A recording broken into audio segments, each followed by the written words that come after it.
गृह मंत्री अमित शाह जिस तरह से विपक्षियों को आड़े हाथ ले रहे हैं और जवाब देते हुए उनको कसकर रगड़ रहे हैं, उसे साफ जाहिर होता है कि विपक्षियों के दिन कुछ ठीक नहीं चल रहे हैं और शायद भविष्य भी ठीक नहीं होगा।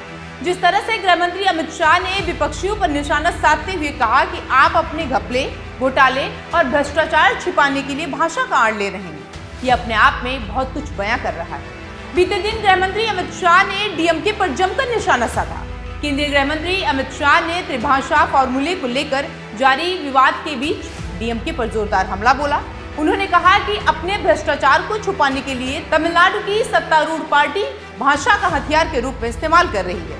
राज्यसभा में गृह मंत्रालय की कामकाज पर हुई चर्चा का जवाब देते हुए उन्होंने ये बातें कही। गृह मंत्री ने आगे कहा कि एनडीए इस मुद्दे को गांव-गांव लेकर जाएगा और डीएमके की पोल खोलेगा। हिंदी किसी भी भारतीय भाषा से स्पर्धा नहीं है। हिंदी सभी भारतीय भाषाओं की सखी है। हिंदी से ही सभी भारतीय भाषाएं मजबूत हैं और सभी भारतीय भाषाओं से ही हिंदी मजबूत होती है। पिछले कुछ समय से केंद्र और तमिलनाडु के बीच भाषा को लेकर विवाद जारी है। तमिलनाडु ने केंद्र सरकार पर हिंदी थोपने का आरोप लगाया। हालांकि केंद्र ने इस आरोप से इनकार कर दिया। डीएमके का कहना है कि केंद्र राष्ट्रीय शिक्षा नीति में त्रिभाषा फॉर्मूले को लेकर तमिलनाडु पर हिंदी भाषा थोपना चाहता है। राज्य सरकार का कहना है कि वो त्रिभाषा फॉर्मूले का पालन नहीं करेगी, बल्कि तमिल और अंग्रेजी की ही अपनी दशकों पुरानी त्रिभाषा नीति पर ही कायम रहेगी। चर्चा का जवाब देते हुए अमित शाह ने कहा कि नरेंद्र मोदी के नेतृत्व में सरकार ने राजभाषा विभाग के अंतर्गत भारतीय भाषा अनुभाग की स्थापना की है। सभी भारतीय भाषाओं के प्रचलन को बढ़ाने के लिए कामकाज किया। अमित शाह ने सभी भाषाओं का हिंदी और अंग्रेजी से अनुवाद के लिए ऐप बनाए जाने की घोषणा की।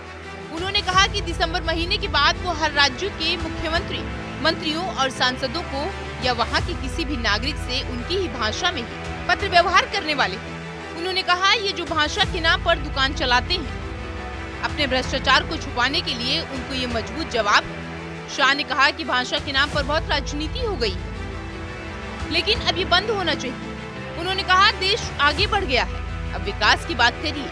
आप अपने घपले, घोटाले, भ्रष्टाचार छिपाने के लिए भाषा की आड़ लेते हैं। हम आपकी पोल खोलेंगे, गांव-गांव जाकर पोल खोलेंगे कि भ्रष्टाचार को छुपाने के लिए ये भाषा का इस्तेमाल कर रहे हैं। केंद्रीय गृह मंत्री अमित शाह ने भारत की एक एक भाषा को भारत की संस्कृति का गहना बताया।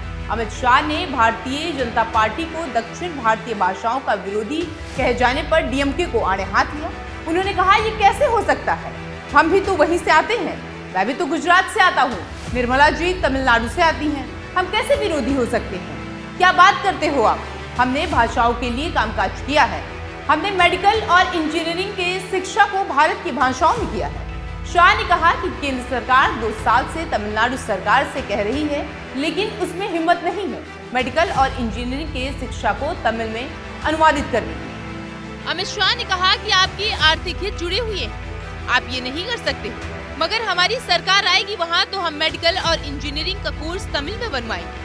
उन्होंने भाषा के नाम पर जहर फैलाने वालों पर निशाना साधते हुए कहा कि उन्हें हजारों किलोमीटर दूर की कोई भाषा तो अच्छी लगती है, पर भारत की भाषा उन्हें अच्छी नहीं लगती। शाह ने कहा कि भारतीय भाषाओं के विकास के लिए राज्य सरकार प्रतिबद्ध है, इससे किसी को शंका नहीं होनी चाहिए। वो रिपोर्ट जनतंत्र टीवी।